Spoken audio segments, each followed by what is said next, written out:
নমস্কার, কেমন আছেন সবাই? বং লাইফ ইন নিউজিল্যান্ডে আপনাদের সকলকে স্বাগত। আজকে অনেক দিন পর, প্রায় ১ মাসের ওপর বাদে আমি ব্লগ করছি। আসলে এই ১ মাস ধরে ক্যামেরার সামনে এসে কিছু কথা বলার জন্য যে মনঃসংযোগের দরকার হয়, সেই মনঃসংযোগ আমি গড়ে তুলতে পারছিলাম না নিজের মনের মধ্যে। সেইজন্য আমি ব্লগ করিনি। কিন্তু আজকে ব্লগটা করছি আপনাদেরকে কিছু কথা বলা আমার মনে হলো আমার নৈতিক দায়িত্বের মধ্যে পড়ে। যদিও সেটা সবসময় যে ঠিক তা নয়। যদি আপনাদের ঠিক মনে হয় তবেই আপনারা মানবেন। যদি আপনাদের ভুল মনে হয় তাহলে অবশ্যই মানবেন না। আপনারা জানেন বোধহয়, আমি ব্লগে অনেকবার বলেছি, আমি হাওড়ার মেয়ে। হাওড়া ময়দানে আমার বাড়ি। তো ছোটবেলা থেকেই কলকাতাকে আমি রন্ধে রন্ধে উপভোগ করেছি। সত্যি কথা বলতে কলেজ লাইফ থেকে কলকাতাকে কীভাবে চিনতে হয়, কীভাবে জানতে হয়, কলকাতার রাস্তায় কীভাবে হাঁটতে হয়, সব কিছু এতটাই মনের মধ্যে গেঁথে রয়েছে যে পৃথিবীর যেখানেই যাই সেই ঘটনাগুলোকে আমি ভুলতে পারি না। ইনফ্যাক্ট এই আরজিকরেও আমার কিছু বন্ধু-বান্ধব ছিল সেই সময়ে, যার জন্য আমি আরজিকরে গিয়েও অনেক সময় গল্প আড্ডা মেরেছি। সেখানে দাঁড়িয়ে যখন টিভিতে দেখছি বা বন্ধু-বান্ধবদের ফোন করছি বা বাড়িতে ফোন করছি, তখন শুনছি ওখানে কী পরিমাণ আন্দোলন হচ্ছে। সেখানে আমি দাঁড়িয়ে কিছুই করতে পারছি না এত দূর থেকে। আমার ভালো লাগছিল না। আজকেও ভালো লাগছে না। ১ মাস আগে আরজিকরে একজন মহিলা জুনিয়র ডাক্তার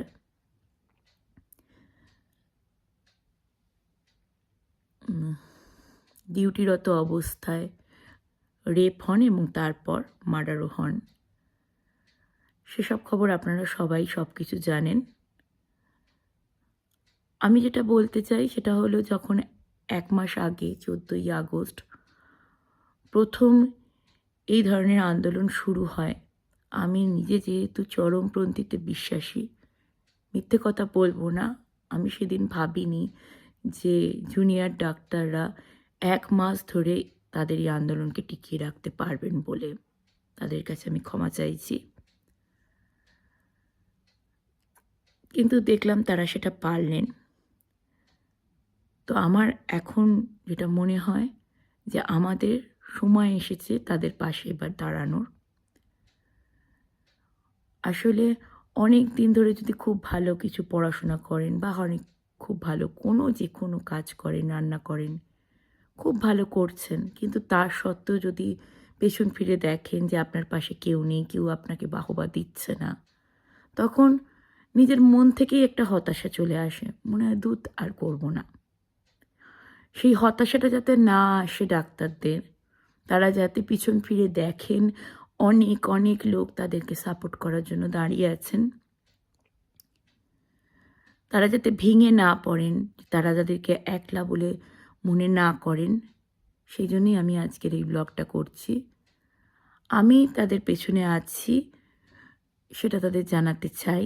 আমি জানি আমি বলার আগেও কোটি কোটি মানুষ তাদেরকে ভরসা দেওয়ার জন্য প্রত্যেক দিন, প্রত্যেক রবিবার, শনিবার বা সপ্তাহের অন্যান্য দিন রাত্রিবেলা পথে নামছেন, যাতে জুনিয়র ডাক্তাররা পেছন ফিরে দেখেন কোটি কোটি মানুষ তাদের পেছনে দাঁড়িয়ে আছে। আমি সেখানে খুবই ছোট একজন মানুষ, তবুও আমি বলছি আমি তাদের পাশে আছি, সেটা জানাতে চাই। এবং যদি এমন কেউ থেকে থাকেন যিনি এখনও সেইভাবে নিজের ইমোশনকে এক্সপ্রেস করতে পারেননি, আমি বলবো তারাও অন্তত একবার হলেও তাদেরকে এই বার্তাটুকু পৌঁছানোর চেষ্টা করুন যে আমরা সবাই পাশে আছি। পাশে থাকাটা খুব জরুরি।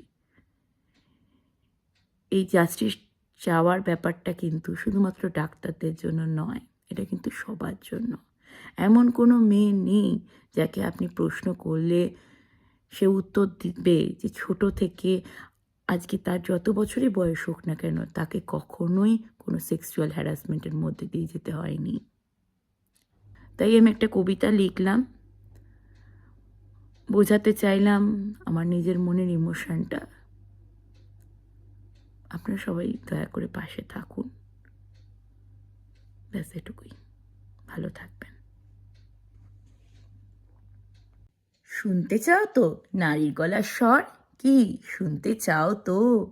বেশ ভালো লাগে, তাই না? কামনা বাসনাগুলো আবার নতুন করে জেগে ওঠে। শোনো তবে, তিলোত্তমার গর্জন, প্রতিবাদের স্বর। হিসেব চাইছে সে, হিসেব চাইছে। সকাল বিকেল দুপুর রাতে সেই ছোট্টবেলা থেকে হয়ে আসা বাসে কিংবা ট্রামে, স্কুলে কিংবা কলেজে, প্রত্যেকটা, হ্যাঁ ভালো করে শুনে নাও, প্রত্যেকটা ছোট বড় অসম্মানের হিসেব চাইছে সে। হিসেব চাই, হিসেব দাও, বিচার চাই, বিচার দাও। দেখতে চাও তো নারীর শরীর আর কতটুকুই বা জোর, কি বা করতে পারে তারা? কি দেখতে চাও তো? দেখো তবে, তিলোত্তমার জোর, মেরুদণ্ডের জোর।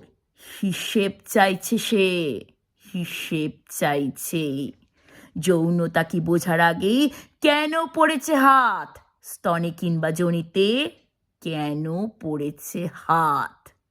কেন বলা হয়েছে চুপ কর, চুপ কর, তুই ওখানে গিয়েছিলি কেন? হিসেব চাই, হিসেব দাও, বিচার চাই, বিচার দাও। শুনছি আবার আমরা নাকি সব সরকারের হোটেলে খাই পড়ি, সরকারের পয়সাতেই লালিত পালিত হই। ব্যাপারটা ঠিক অনেকটা বাবার হোটেলে থাকলে বাবার কথাই শুনতে হবে। ম্যাডাম স্যার, একটু বোধহয় ভুল হচ্ছে। প্রশ্ন করছে তিলোত্তমা। সরকারি টাকা, সেটা আবার কি? কি তার উৎস? হিসেব চাইছে সে, হিসেব চাইছে। জনগণের দেওয়া প্রতিটা আয়করের হিসেব চাইছে সে। সরকারি টাকায় বছরে 2-1 বার বিদেশে ভ্রমণের হিসেব চাইছে সে। হিসেব চাই, হিসেব দাও, বিচার চাই, বিচার দাও। মনে পড়ছে হস্তিনাপুর রাজ্য, দ্রৌপদীর বস্ত্রহরণ? মনে পড়ছে বোধহয়। শুধু মনে পড়ছে না মহাভারতের শেষটা। ধারালো একটা তলোয়ার, চুইয়ে পড়া রক্ত, দ্রৌপদীর বদলা কৌরবদের অবস্থা, আর একদম শেষে দুর্যোধনের উরুজঙ্গার হালটা। তিলোত্তমার ধর্ষণ ভুলছি না, ভুলব না।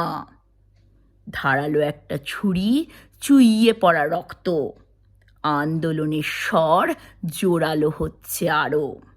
সে আমি যেখানেই থাকি, দেশে কিংবা বিদেশে, স্বর্গে কিংবা মর্তে, কলকাতা আমার ঘর। Wherever I go, however I dress, no means no, yes means yes. We need justice.